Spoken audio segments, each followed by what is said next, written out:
सूर्य के ताप से मूर्छित हुए सर्पों की रक्षा के लिए कद्रु द्वारा इंद्रदेव की स्तुति। उग्रश्रवा जी कहते हैं, शौनक आदि महर्षियों तदनंतर इच्छा अनुसार गमन करने वाले महान पराक्रमी तथा महाबली गरुड़ समुद्र के दूसरे पार अपनी माता के समीप आए, जहाँ उनकी माता बिनता बाजी हार जाने से दासी भाव को प्राप्त हो अत्यंत दुख से संतप्त रहती थी।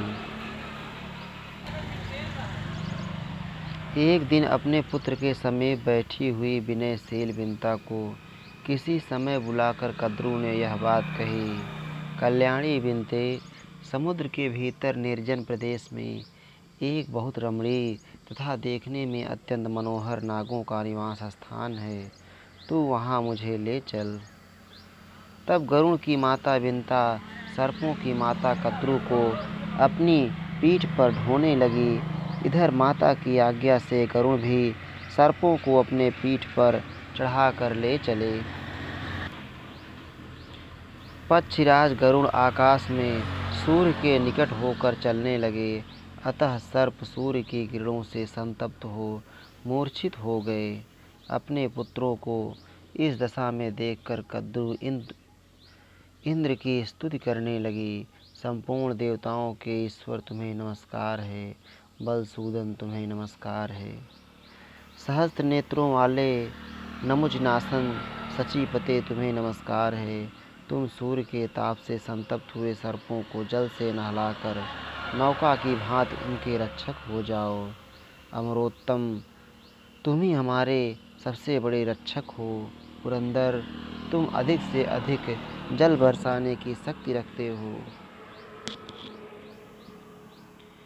तुम ही मेघ हो, तुम ही वायु हो और तुम ही आकाश में बिजली बनकर प्रकाशित होते हो। तुम ही बादलों को छिन्न भिन्न करने वाले हो और विद्वान पुरुष तुम्हें ही महामेघ कहते हैं। संसार में कहीं तुलना नहीं है, संसार में जिसकी कहीं तुलना नहीं है, वह भयानक वज्र तुम ही हो। तुम ही भयंकर गर्जना करने वाले बहालक प्रलयकालीन मेघ हो। तुम ही संपूर्ण लोकों की सृष्टि और संहार करने वाले हो। तुम कभी परास्त नहीं होते।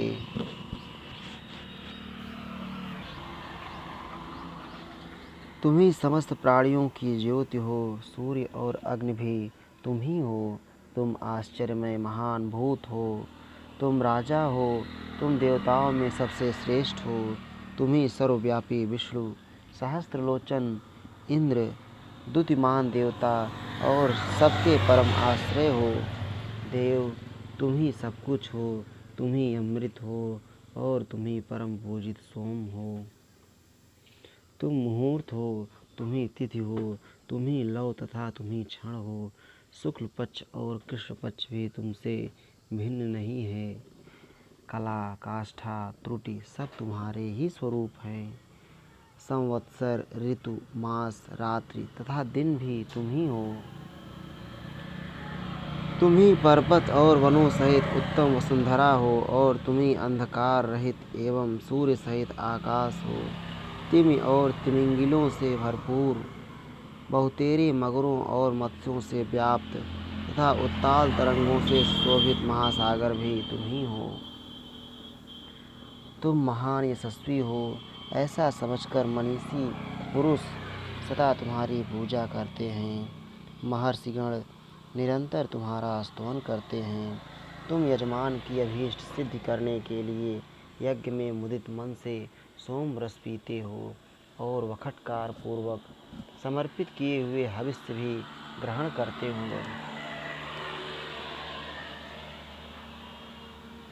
इस जगत में अभीष्ट फल की प्राप्ति के लिए विप्रगण तुम्हारी पूजा करते हैं। अतुलित बल के भंडार इंद्र, वेदांगों में भी तुम्हारी ही महिमा का गान किया गया है। यज्ञपरायण श्रेष्ठ द्विज तुम्हारी प्राप्ति के लिए ही सर्वथा प्रयत्न करके वेदांगों का ज्ञान प्राप्त करते हैं। यहाँ कद्रु के द्वारा ईश्वर रूप से इंद्र की स्तुति की गई है। इस श्री महाभारते आदि पर्वणि आस्तिक पर्वणि सौपर्णे पंचविंशो अध्याय। इस प्रकार श्री महाभारत आदि पर्व के अंतर्गत आस्तिक पर्व में गरुड़ चरित्र विषय 25वां अध्याय पूरा हुआ। श्री राधा वल्लभ लाल की जय।